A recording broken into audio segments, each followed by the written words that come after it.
नमस्कार, मैं हूं विनोद कुमार शुक्ला। आई ऑफ ट्रुथ पर आपका स्वागत है।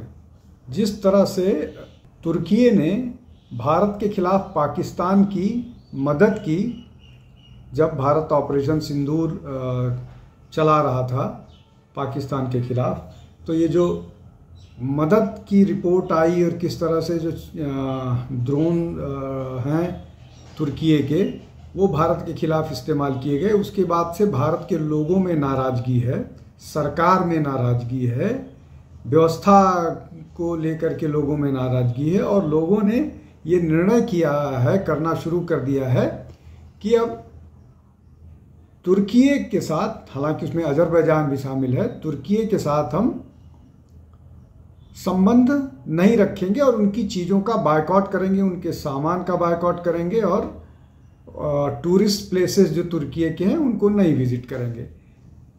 3-4 बड़े डेवलपमेंट्स हुए हैं। सबसे बड़ा डेवलपमेंट तो ये है, हालांकि जो भारत और तुर्की के बीच एक्सपोर्ट है वो लगभग 1.5% का ही है। भारत के कुल जो US डॉलर टोटल एक्सपोर्ट है 437 बिलियन का, उसमें जो 2024-25 में अप्रैल फरवरी तक तुर्की के साथ एक्सपोर्ट था वो लगभग 5.2 बिलियन था। यही 2023-24 में लगभग 6.5 बिलियन के आसपास था।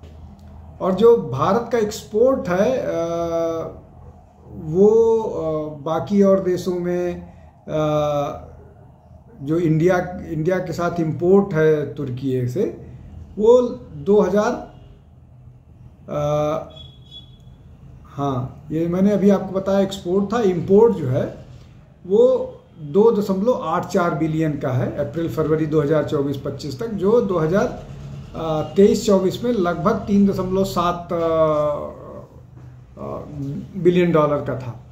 अब तो ये एक एस्पेक्ट हो गया, एक्सपोर्ट को लेकर के मामला सरकार की तरफ से देखा जा रहा है। दूसरा डेवलपमेंट जो ये हुआ है कि जो भारत के टूरिस्ट हैं जो तुर्की जाते हैं, विशेष रूप से इस्तांबुल और आसपास के जो शहर हैं, उसमें लगभग 50% लोगों ने कैंसिल करा दिया है। 50% लोगों ने कैंसिल करा दिया है और जो नई बुकिंग्स थी उसमें बहुत ड्रास्टिक चेंज आया है। मतलब अब तुर्की कोई नहीं जाना चाह रहा है और जो टूरिस्ट एसोसिएशन है उस एसोसिएशन ने भी बोला है कि हम अब टूरिस्ट लोगों को कोई अल्टरनेटिव डेस्टिनेशन या अल्टरनेटिव वो बताएंगे और तुर्की को प्रमोट नहीं किया जाएगा। अब ये निश्चित तौर पर तुर्की के लिए एक बड़ा झटका है, उनको बड़ा नुकसान है। इन सब चीज़ों का महत्व इसलिए भी होता है कि अभी जब 2023 में तुर्की में एक बड़ा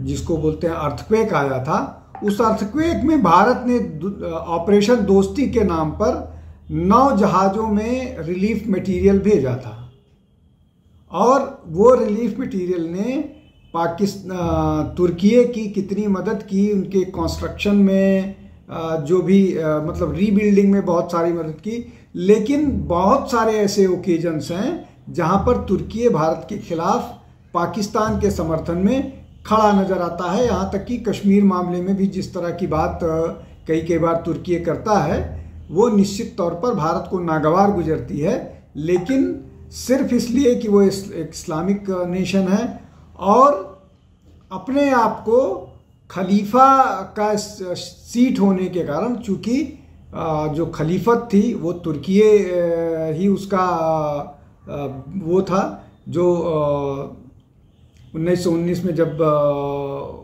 मतलब वर्ल्ड वार के बाद जब हटा दिया गया था वहाँ से खलीफा को और उसकी जगह कमाल अतातुर्क वहाँ के हेड ऑफ स्टेट बने थे।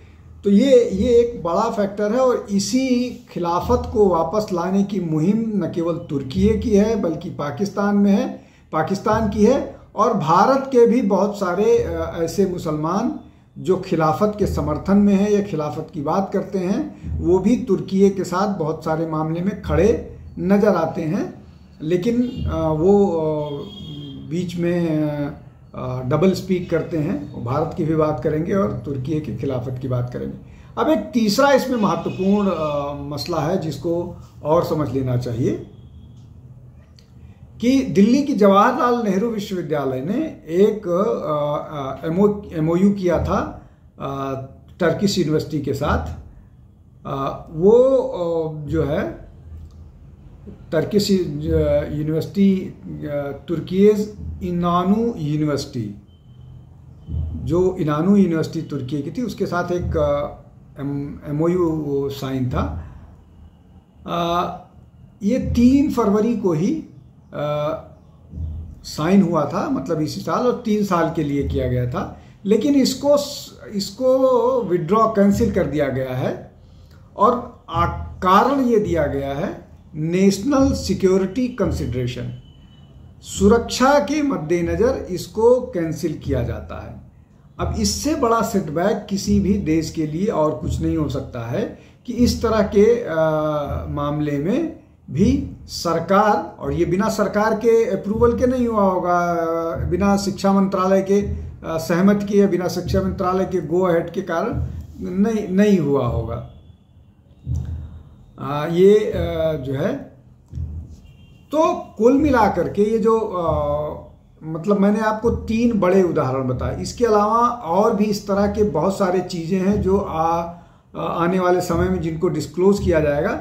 लेकिन जो बॉटम लाइन है वो ये है कि भारत सरकार, भारत की जनता, भारत के व्यापारी, भारत के इन्वेस्टर्स, भारत के ट्रेडर्स, सब ने ये एक मन बना लिया है कि जिस तरह का व्यवहार तुर्की ने किया है, तुर्की पर भरोसा नहीं किया जा सकता है। वो भारत को एक ग्लोबल पार्टनर के तौर पर देखने की बजाय भारत को एक हिंदू देश के तौर पर देखता है। पाकिस्तान को वो एक टेररिस्ट स्पॉन्सरिंग नेशन या टेरर स्टेट को देखने के बजाय, रग स्टेट देखने को बजाय, जो पूरे विश्व में ग्लोबल टेररिज्म के लिए जिम्मेदार है। उसके यहाँ ओसामा बिन लादेन मारा जाता है, उसके यहाँ दाऊद इब्राहिम जैसा आतंकवादी, अजहर मसूद जैसा आतंकवादी शरण लिए हुए हैं, लश्कर तोयबा, इंडियन मुजाहिदीन, इस तरह के जो आतंकवादी संगठन हैं, उनके अड्डे हैं, जिसको अभी भारत ने ऑपरेशन सिंदूर के दौरान उनको नष्ट किया, विशेष रूप से बहावलपुर वाला, जहां पर अजहर मसूद का पूरा परिवार जो है उसको मार दिया गया, मारे गए वो लोग। एक दूसरी बिल्डिंग में एक होने के कारण अजहर मसूद बच गया, अन्यथा अजहर मसूद भी उस निशाने पर था। और जो कांधार विमान अपहरण के हाईजैक के जो भी अपराधी हैं वो भी मारे गए, और भी बहुत सारे लोग जो मुंबई हमले के कॉन्स्पिरेटर थे, इस तरह के लोग वो उसमें मारे गए। यहाँ तक कि भारत ने जब भारत पर जवाबी कार्रवाई पाकिस्तान ने करने की कोशिश की, तो भारत ने उनके एयर बेसिस को भी डिमोलिश किया, डिस्ट्रॉय किया, और अब भी वो बड़ी मुश्किल की स्थिति में है। तो ये जो मामला है, भारत ने स्पष्ट कर दिया है कि आतंक के खिलाफ किसी भी लड़ाई में वो कोई समझौता करने के लिए नहीं तैयार है। और प्रधानमंत्री ने जो 2 दिन पहले अपना राष्ट्र के नाम संबोधन किया था, उन्होंने स्पष्ट किया था कि जो लोग आतंकवाद के समर्थन में भी खड़े हैं, जो लोग आतंकवाद को पनाह देने हैं, उनको भी आतंकवाद वाली श्रेणी में ही माना जाएगा। और वो भारत में हो रहे एक्शंस के बाद साफ हो गया है। तुर्की को इस मामले में सोचना चाहिए कि क्या वो आतंकवादी देश के साथ खड़ा है या ग्लोबल डेवलपमेंट के लिए अपनी भूमिका निभाने के लिए तैयार है। आज के लिए बस इतना ही। बहुत बहुत धन्यवाद। नमस्कार। हमारे चैनल आई ऑफ ट्रुथ को सब्सक्राइब कीजिए YouTube पर, इसे फॉलो कीजिए Facebook पर, Instagram पर, Twitter पर और कू पर। हमारे चैनल के बारे में फीडबैक देने के लिए हमें मेल कीजिए ioftruth.6@gmail.com पर।